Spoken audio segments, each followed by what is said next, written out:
Hi guys, it's Rainy Dorian here with you today. I just was looking around the internet and I had found an article and it says, hold on, I have the article here. I'm just going to make sure I have it here so I can make sure I quote it right. Sega president teases a return to hardware game consoles. Now, at first, I'm like, yeah, people have been saying that for years. So at first I just wrote it off, but I was kind of curious as to what they were going to say this time. So I looked for the article and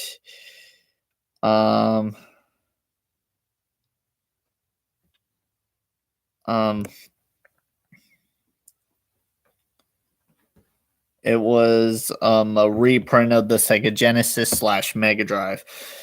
Now I think it might be out now, but I really believe that they could return to the market here.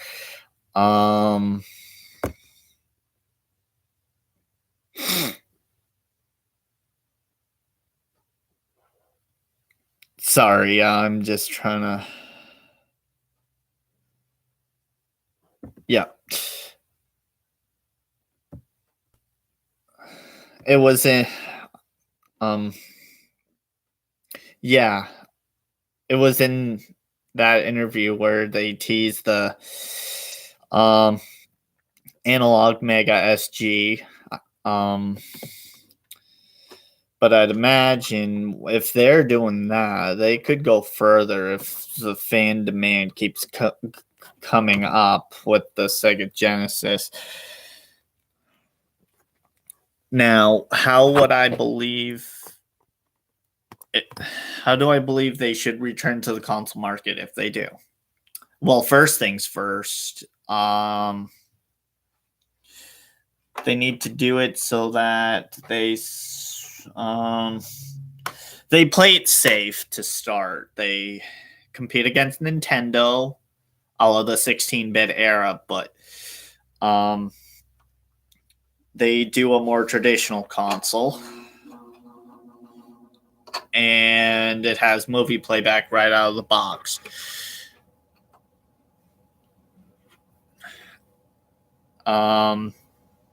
Do they need cutting-edge technology? Well, yes and no.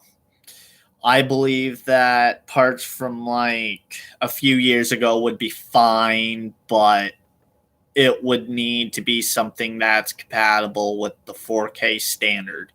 I believe they need that 4K Blu-ray drive built in and make it fully backwards compatible with all previous media generations, such as the audio CD, the DVD, the regular Blu-ray, or just make it backwards compatible with Blu-ray 3D, and that it's in itself, I'm pretty sure, is backwards compatible with standard Blu-ray. Now, should it be backwards compatible in terms of game software? Again, yes and no. I believe it should.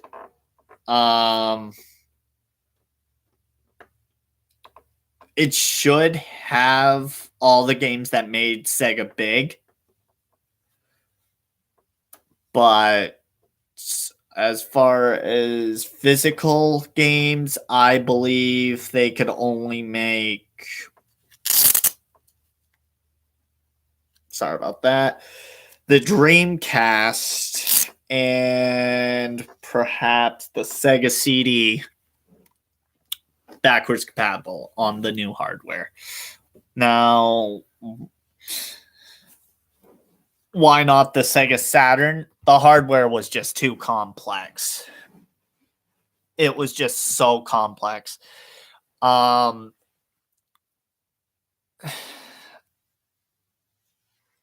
just am trying to also think realistically too. Now how would they keep the price down with the 4K Blu-ray drive installed? Do what they did with the Dreamcast. Just do off-the-shelf parts. Make a deal with perhaps Sanyo, do like a budget version and have it slightly modified to be a slot loading drive instead of their standard tray drive. Or even make it a top loader. Modify the 4K drive to be a top loader. That would be interesting to see, because every other brand is doing slot loading except for the Nintendo Switch. The Switch is strange, but cool, but strange. But the guys who are on the bleeding edge of technology are doing the slot loading disk drives, and while that has its appeal, it's very beneficial, it has more moving parts, so it can wear down faster. And I'd imagine if Sega were to do a new console, they would have figured that out.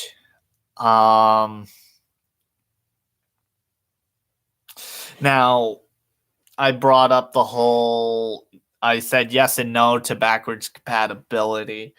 I would say that most of the titles would have to be on some form of digital storefront. We'll call it the Sega Shop for the sake of this video. You do all the classics from the Genesis and the Saturn. Yes, that's where the Saturn would come in. You'd have access to Saturn games, but it'd be digital only. Now, in terms of hardware, what would I say? I would say possibly an A10 or an A12 chip. Actually, no. Correction. Do an Intel chip from a few years ago. Set themselves apart, and then do one of the 900 series 4K capable graphics chips, the mobile versions. Or make it like 1440p and then have it do that checkerboard upscanning that the PS4 Pro does, I think. I don't remember which model off the top of my head. What type of hard drive? I would imagine I envision it as like a multi-SKU launch. There'd be the budget, the mid-range, and the enthusiast versions. Now,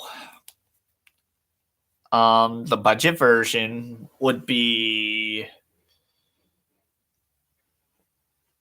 probably a 3.5-inch hard drive. Make it more stable. Then the mid-range would be a hybrid drive, and then the enthusiast version would have an SSD.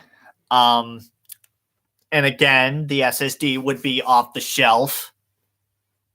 Given the fact that on Amazon you can pick up a 500 gig, I want to say, for anywhere from $60 to $80 nowadays for the 2.5-inch variant. I would say go Silicon Power, make a deal with those guys, so that way you can do that.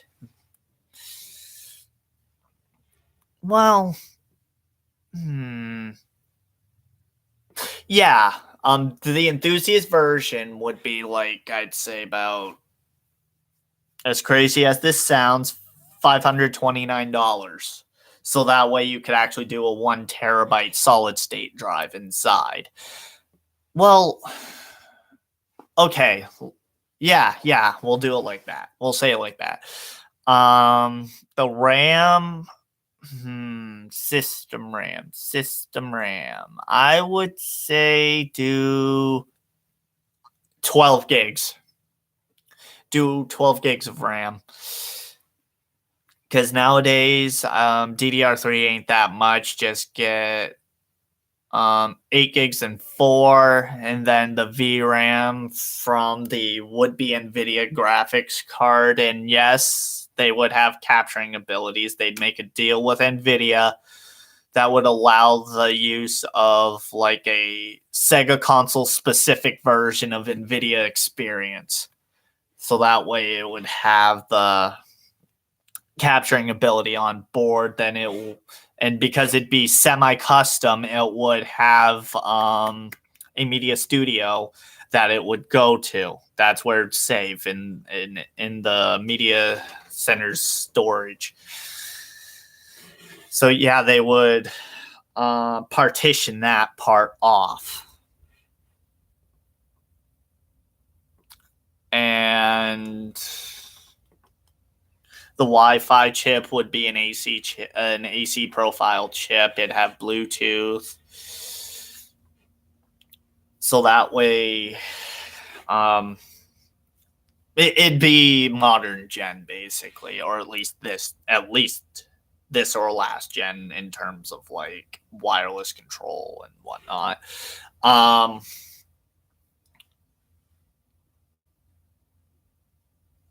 I'm trying to think if there's anything else.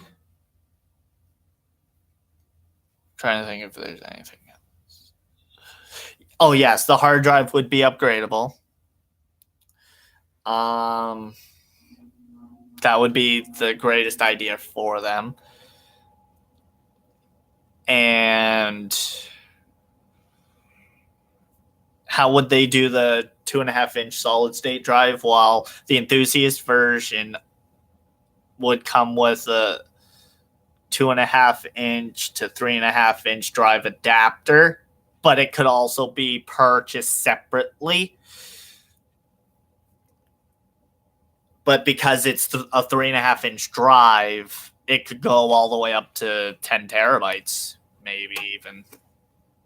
But those drives would be purchased separately. And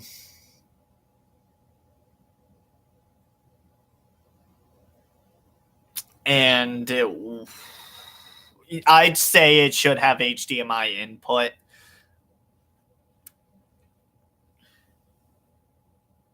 But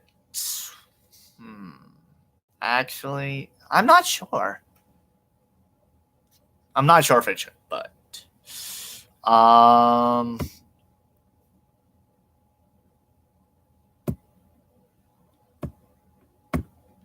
sorry about that. I had some notifications I had to get rid of. The HDMI in doesn't matter to me. It'd be pretty cool, but I could see why they wouldn't do that given the media center.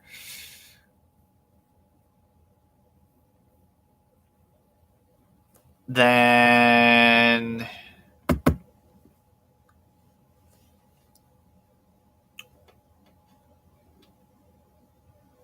trying to think what else. My original thought for this concept was it would also have a cartridge port built in, a 32X cartridge port. So you would have access to all the 32X games, the Genesis games. But then I thought about the financial viability of that. I was thinking about this before the stream started, actually. But then I had realized how much that would drive the price up, and that's not good. So that's why I decided for the cartridge games, it would be via digital storefront.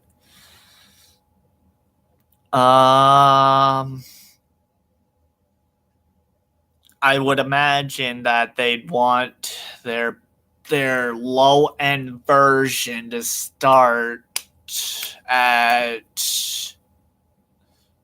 anywhere from $299 to $349, whatever would be easy for them, I guess. What would be more financially practical for them. Then, like I said, it go up to the excessive $500 range. But I also had a thought with that too.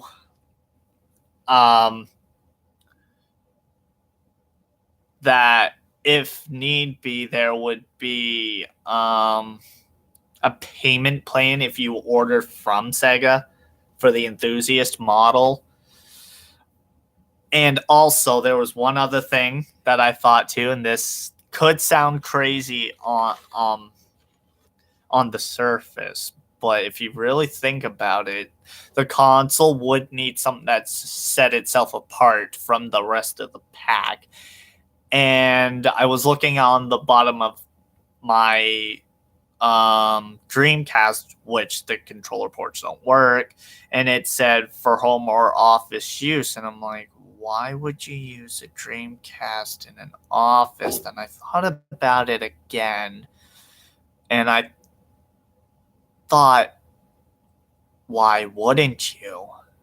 If you have the proper applications, then why wouldn't you? So my thought was do like a word processing thing, and it could be like this multifunctional thing. For students, you could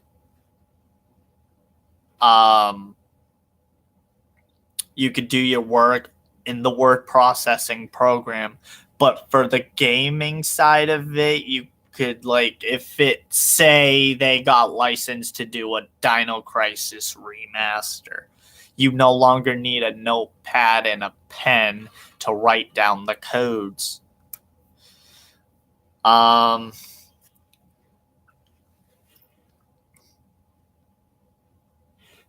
So now if they were to do all this, they would suddenly be selling to places no one else would even dream of. They would be selling to businesses. They would be selling to schools. It'd be everywhere if the games were good, and the office, the word processing and other business application support would be there. So it would have spreadsheet, it would have a slideshow program. So yeah, it'd be a very versatile system. And because it'd have Bluetooth, it'd have USB, it would be highly compatible with a lot of different things.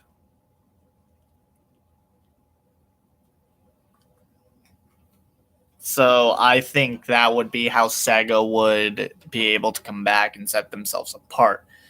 So they'd be competing with Nintendo, and then they just keep running, so to speak. They'd be so much ahead.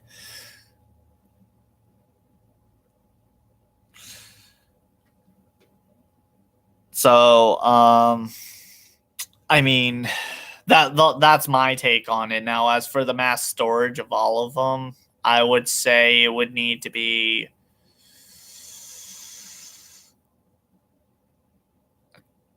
2 terabyte for the launch, and then it'd be a 2 terabyte hybrid for the mid-range, and then a 1 terabyte for the enthusiast. Yes, you'd lose storage, but you would gain performance. So it'd be a trade-off there, yes. So it's a little, but at the same time, you'd get a full terabyte, and it'd be solid-state storage. So it'd be a lot faster, and it'd last longer than a traditional hard drive, ideally.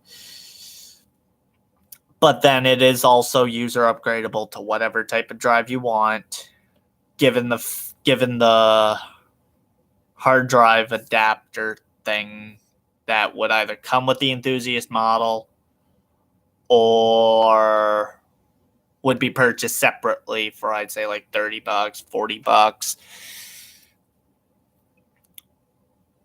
But yeah, anyways, I left a link in the description to the Crunchyroll article.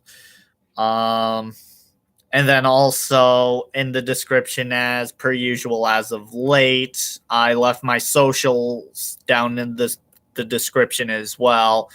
Don't be scared to add me on Facebook. Follow me on Twitter. I also got Instagram. I got a Bandcamp. I do music and I am a fan. I combine the both. I think that's it. If I missed anything or you have any more questions, leave it in the comments of the archived version of this video or hit me up on Facebook, Twitter, Instagram, all my socials. Again, they're in the description. Thank you guys so much for watching. It means a lot to me. And thank you guys for the 10 plus years of support you guys have given me. It means the world to me. I have a couple videos waiting to be uploaded. I just have to figure out a way to get them over here to my Chromebook, then upload them. And I'm sorry this video just kept going on and on and on and on. But there was a lot I had to say. I'm just so excited at the thought of Sega possibly going back down the road of hardware again. I mean, I grew up with the Sega Genesis. I loved Sonic 2. I had The Lion King. I loved that game, though it can be hard. I've also played Sonic and Knuckles. I've played Sonic 3. I've played Sonic 1. I think I might have owned Sonic 1 too, as well. I had the Model 2 growing up. So that was something big for me. What else? I know there was something else. Leave it up to me to forget now that we're at the end of the video. To the viewer, hi. Yes, you caught me at the end of the video, but don't worry, it'll be archived here in a few minutes. So if you missed anything or you want to see what the video was about or whatever, just watch the archived version of this video and you'll see everything you need to see. Now, I think the Mega SG by Analog did already release, like I said, but I believe that they're going down that road again. I really believe that Sega sees a future in hardware because so much time has passed. It's been 18 years since they almost 18 years since they discontinued the Dreamcast. I believe that this could be huge. And guys, to all the fans of Sega out there, it's up to us. You and I are in control. We just have to let Sega know in abundance that we do, in fact, want a new Sega console. If you want more info about this, again, Crunchyroll link is in the description. My socials are in the description. If you want to hit me up, get more info from me on my thoughts or about the article itself or whatever. Facebook, Twitter, Instagram, Bandcamp, Twitch is down there as well. I don't stream on Twitch that often, however. Oh my goodness, this video has been going on for a long time. But yeah, thank you guys so much for watching. Just remember, I need all you guys to spread the word. We are in control. If enough of us band together, Sega will in fact make a new console. But right now they are doing the Mega SG thing with Analog. So we just got to wait it out, but keep showing that is in fact what we want. Okay, guys, so to the viewer who caught this at the end, again, the video is going to be archived here in a few minutes, so thank you for tuning in. I do appreciate it. So until next time, guys, I will see y'all later. And I thank you so much. Bye.